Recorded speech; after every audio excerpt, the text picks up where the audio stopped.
how you doing today? My name is Izzy Idiaru and welcome to another sweet episode of NoCliché. Today I'm really excited because I have with me the beautiful, the gorgeous, the luscious. What are the other adjectives I could use for you? I love Eku them. Edewor in the building. You!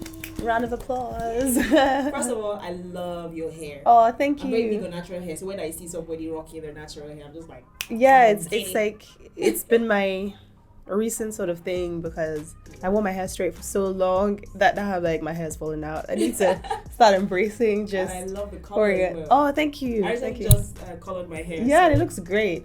It looks great. Thank It really suits you. Thank you so much. Well, thank you so much for coming on the show today. No, I'm excited. I'm Me excited. too. Yeah. So we're talking about imposter syndrome. That's the Yeah. topic for the day. Yeah. And just basically, what imposter syndrome means is you having that fear and feeling of you not being enough, like your abilities are just never enough. Yeah. And being in a place where you just feel like everybody is doing better than you are. Even if you have proof of competence. Yeah. So that's why imposter, just literally putting yourself down every single time, and it's a psychological thing. Yeah, I feel definitely. like at some point everybody has experienced some kind of imposter syndrome with their work, in relationships as well, Yeah. just basically life generally. And I did a bit of research, and I Yeah. saw that even celebrities experienced imposter syndrome. So Yeah. anybody from any walk of life can experience that. So the question for you is, Yeah. have you ever dealt with imposter syndrome anytime in your life? Yes, all the time. Even now, I deal with imposter syndrome of like not feeling that I'm doing enough, not feeling like I'm doing enough, or not feeling like I'm being acknowledged for the work that I'm doing, or not feeling that the work that I'm doing is being seen.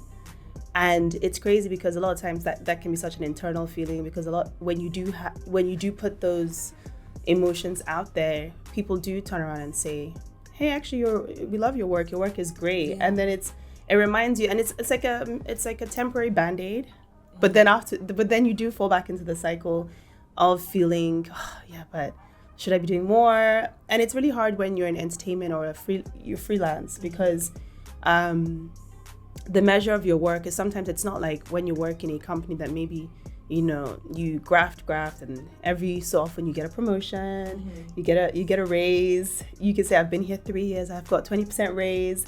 There's some days where you're getting a great paycheck, and the other days they're offering you nothing.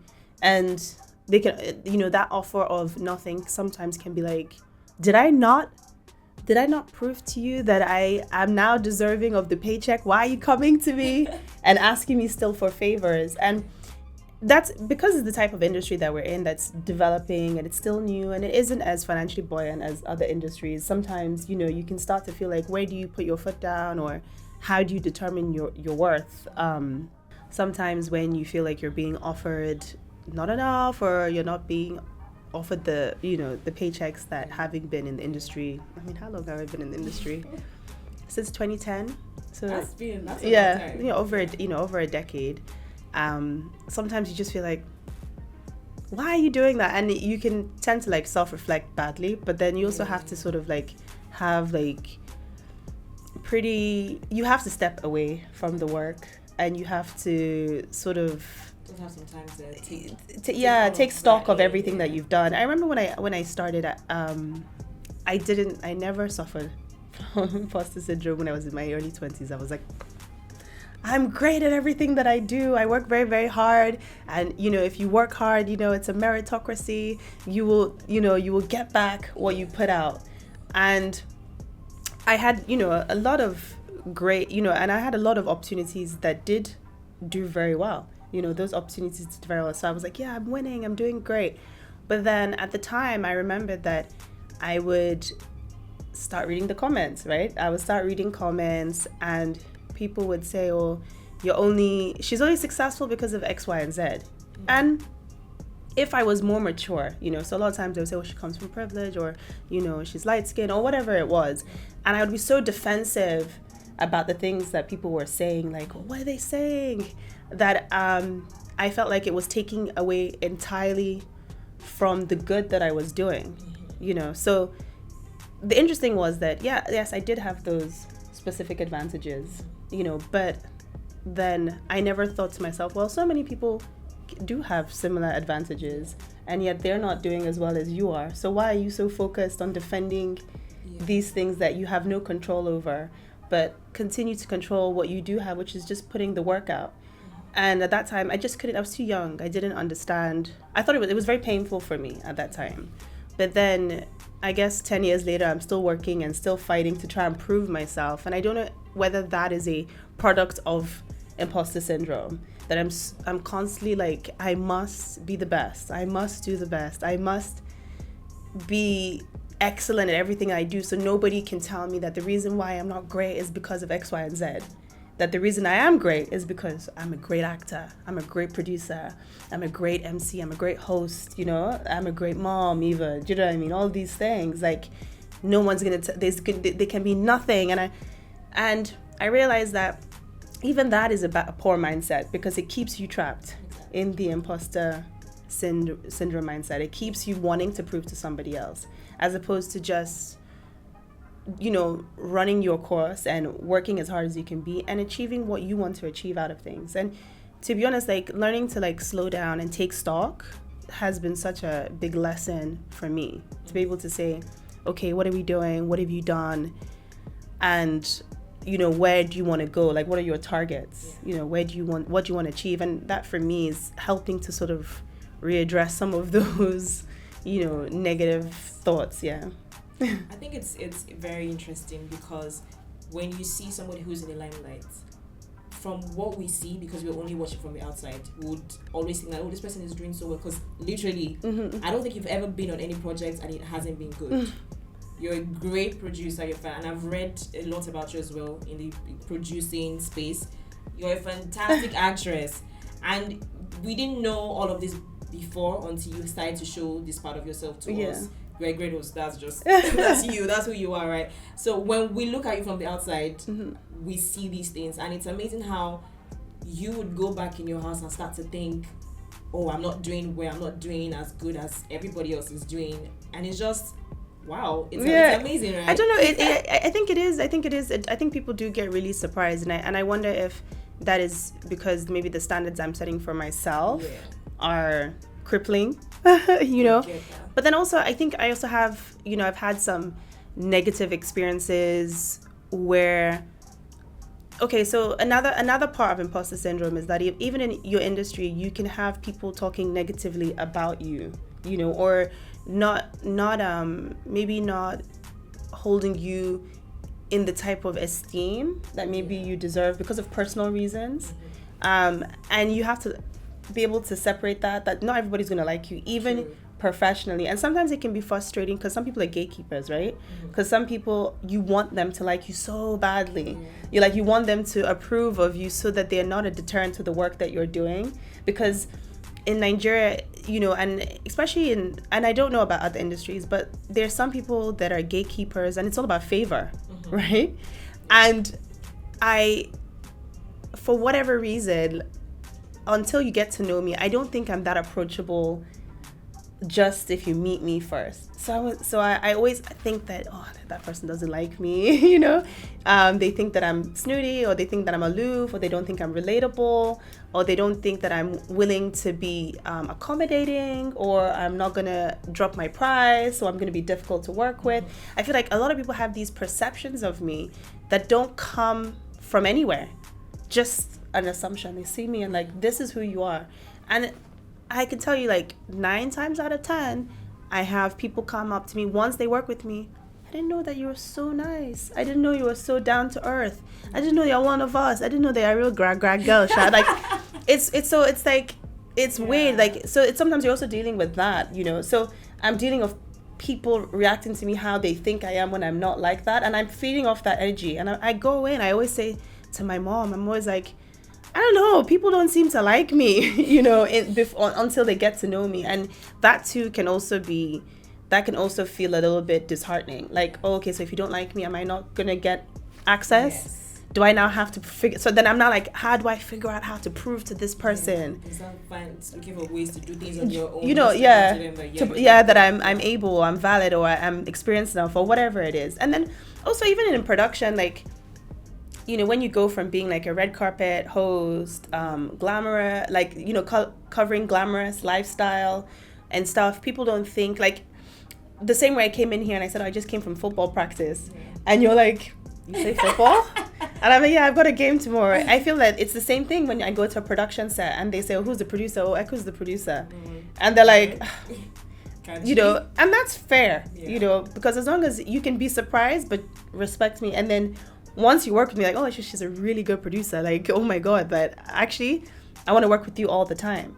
But those are some of the things as well that make you feel like, okay, do I have to prove to every person that I'm not just a what's the word, like, butter won't melt in my mouth, and oh God, do I have to prove to them that you're tough? I'm tough, yeah. Like, I have to say, I'm actually, I'm a badass, and I'm gonna deliver your project for you. And even that, it took me a while to say, stop doing that. You don't have to prove anything to anybody. The people that you're meant to work with will work with you. Exactly. Like, nothing will pass you by. Exactly. And anything that's meant for you will be for you. Yeah. You don't have to waste so much emotional strain trying to, like, overanalyze why. And sometimes maybe the person just having a bad day and you're like, she looked at me funny, she definitely don't like me, or he does, or he thinks sometimes you need to realize that the problem is not us, it can be them as well, just them projecting whatever issue they're having in their minds towards everybody else. So there was something where you mentioned something about even in workspaces as well. So there may be the notion that women suffer from imposter syndrome more than men, especially in a workspace or in this industry. Do you agree with that? I agree. I definitely agree. I think that I think that there's already a sense that, for whatever reason, and I think it's, there's a sort of prejudice about women that happens, even though Nigerian women are very, very hardy. We're very tough. A lot of us are the homekeepers financially and emotionally. Do you know what I mean? So, but there's still very much this idea now woman you be. You know what I mean? Like, what if you do? That kind of thing. There's still very much that weird prejudice that people think a man can do it better. Or a man should have that job. It is stupid. I'm not taking that back. Where they say, okay, a man and a woman are in the same industry, they work in the same space. Yeah. And then they will give the man the promotion, even if the woman does a better job than the man, just because he's a man, and he has responsibilities. And I'm thinking, she's a woman and she has responsibilities. Yeah. How about that? Yeah. And give her what she deserves. And I hate it when, guys go, oh, that's not how it happens. So I was like, maybe that's not what happens in your immediate experience, but go and ask more men, or go and ask more people and get a broader scope, because there's even this sense of, I'm not going to look past my own experience, because it is like that. It does sometimes feel like, for example, I have to, I always like to hire as much women as I can, to be honest, in production, but obviously I'm never going to hire anyone at the detriment of my production. Yes. But I'm also aware that there are certain roles in my production team, for example, that need to be filled by men, because I know that it will affect production if a woman is in that role. For example, like production managers, when you're dealing with vendors, there's a very different way that they deal with women. So you have to be a certain type of woman to be able to handle that type of heat, and they're fantastic production managers, but they will say to you, they have to be so much tougher as well to also gain the respect of the male crew, like for them to say, when they're like, PM, yes ma, like we hear you, as opposed to saying something and then not doing what you've asked them to do, or sniggering behind your back, or any of those sort of like childhood schoolroom games that carry across into adulthood, so there's certain things that do affect women in such a specific way, that I would say would also give you imposter syndrome. Like, why aren't they listening to me? It's not because you're not capable. It's because we're of a culture of undermining women in some ways. So you have to rise above that, And to be honest, I guess my answer to that is to find the teams. It won't always be possible. Find the teams where there's always mutual respect. Yeah. Like, always breed a culture of respect. And I'm not saying by woman you should not come and be all ballsy and insulting and trying to be all like, in like crazily tough in order to counteract because I also believe that I like being feminine. Absolutely. I don't want to have to take on the role of a man. I don't want to be I don't want to give myself headache every day trying to, shouting or losing my cool, because that's one thing I try to avoid on set as well, is I don't want to shout. Yeah. I feel like if I speak to you respectfully, you should do your job. Exactly. Yeah. And vice versa. If you talk to me, I will stop and listen. But let's build a culture of mutual respect. So yeah, it is tough. And I really respect the next generation. I think millennials were very hard on ourselves. Yeah. We're very much a generation that was like, you have to get a star, and you have to get the job, and you have to get the house, and you have to get married, and you have to have, we gave ourselves all these really, like tick, tick, tick, tick, tick. You have to be excellent. And then you can't say no, and you can't tell your boss that you don't want to do, and you have to work till the job is done, Be on your period and do the work. Exactly. You can't ever say, I need me time, or I need a mental health day. You can't, no, do you know what I mean? Generation is very big on mental health. But I'm like, I wish we were. Yeah. And I'm happy that they advocate for it, and I'm happy that they're willing to talk these things out. And hopefully that means that, and they also, this generation, I've never met a generation that can be employed for vibes alone. Do you know what I mean? And be able to say, well, that's what I'm selling. Yeah. I'm selling vibes. You can't sell vibes. You don't have the vibe. And it's so true. Like, there's some people that are just cool. I'm buying you because you're cool. I'm buying what you're selling just because you're cool. You're selling me a vest that has been worn before, but you're selling it. You're cool. Vibes. Honestly. And that comes from a lot of inner confidence of being able to say, absolutely. This is who I am. This is what it is. And, as opposed to asking permission. Yes. I feel like our generation always asking permission, always looking for a gold star, as opposed to like, I'm going to do it on my own, Yeah. So that's where I am now. I feel like it's taken me a long time to get here, of being like, oh, frick it. Yeah. I'll do it in spite of. Do you think people outgrow imposter syndrome? Yeah, you have to. Yeah. You have to. And I think if it's something that's crippling, you should get therapy for it. And you should also bounce off the people around you that respect you. Mm-hmm. Like, honestly, it's weird. Like, I think I broke down to one of my friends who I work with, and he was shocked. He was just like, I would never have thought that these things that you're thinking were coming out of you, because you're so good at what you do. You're so good to the point that everybody's asking you to work with them. Yeah. And you're still here like, oh, like, do you understand? He was really shocked. I think sometimes you do have to say, this is how I'm feeling. And can you validate my feelings? Or tell me I'm being stupid, or tell me that, do you know what I mean? So I do think you should bounce off the people around you that believe in you the most. Yeah. And also get rid of any negative energies, the people that want to see you not do well. Mm-hmm. And also go, sometimes I used to feel like very stubborn, like, no, I must see something through. I must work in an environment and continue to work hard, irrespective of people appreciating me or not. No, I think if you've worked the hardest that you've worked and they're not seeing your value, go where you're celebrated. Absolutely. Like, go where people appreciate the value that you're bringing to the team. And the thing is, there's so many different types of teams. Yes. You think one team is this? No, there's so many. Like, who you are as a person is, your light might not be appreciated in the same place, but there's someone like, what, she's amazing. She's actually fantastic. I want what she's giving. Even as directors and creators, every story is different. People experience life differently. So if you find yourself in a position where you're not thriving, move. Yeah.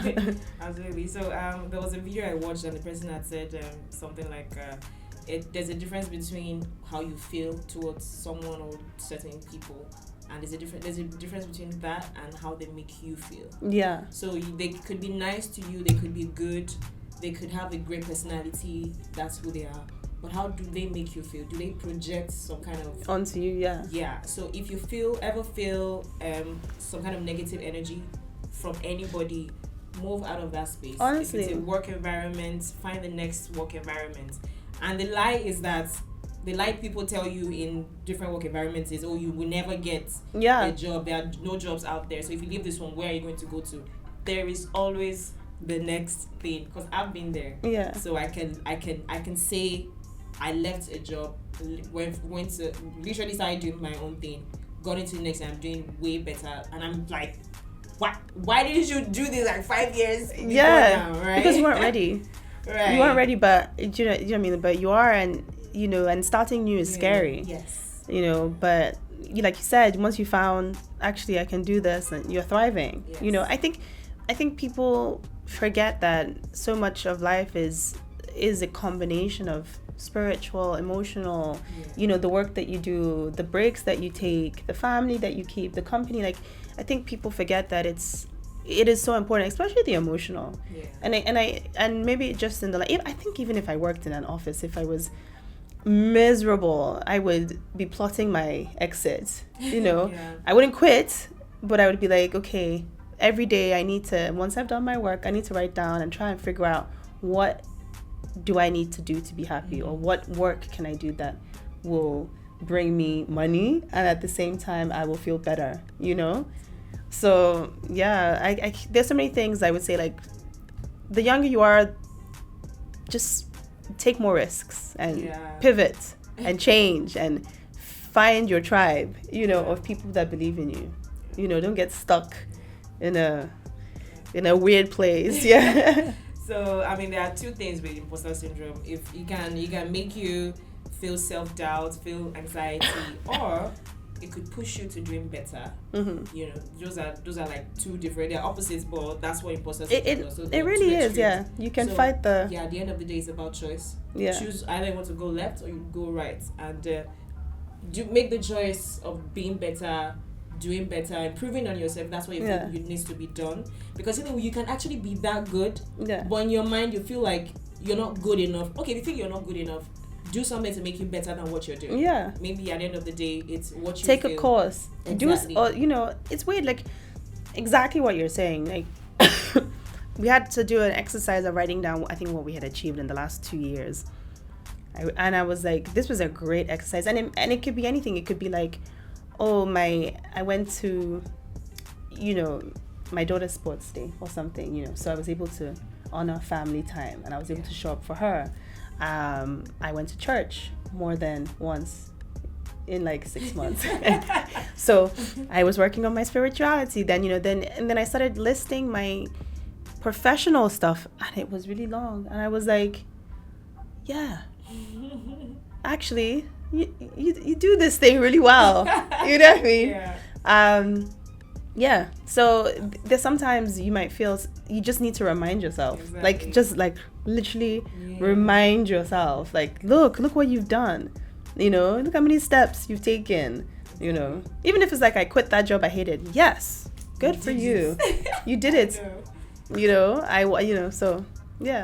thank you so much for coming on the show. You've been amazing. Like, all the nuggets that you shared were absolutely beautiful. And I hope that every single one of you got something. I hope so. I felt like I was just rambling. You were sharing nuggets of wisdom. Well, it is time for us to go. My name is Izzy Idiaru. I've been talking to Eku, and we're talking about imposter syndrome. If this is probably live and you just join, just scroll back. It's YouTube, right? Well, you can catch me across all social media platforms at Izzy Idiaru. Eku, where can we find you? Yeah, you can find me on Instagram. Yes, I'm a millennial, so that's where I am. At Eku Edewor. You're not on TikTok yet? I'm on TikTok. I think I've posted like 3 TikToks. I was like really gingered. My friend Tracy was like, we're on TikTok now. And I was like, no, we're not. We're not on TikTok now. So I am on TikTok at Eku Edewor. I'm on Twitter as well, Eku Edewor as well. But if you really want to engage with me, it's really Instagram. Let's be honest. Well, Eku Edewor on all social media platforms. Well, we'll see you guys next time on another sweet episode of NoCliché. Bye.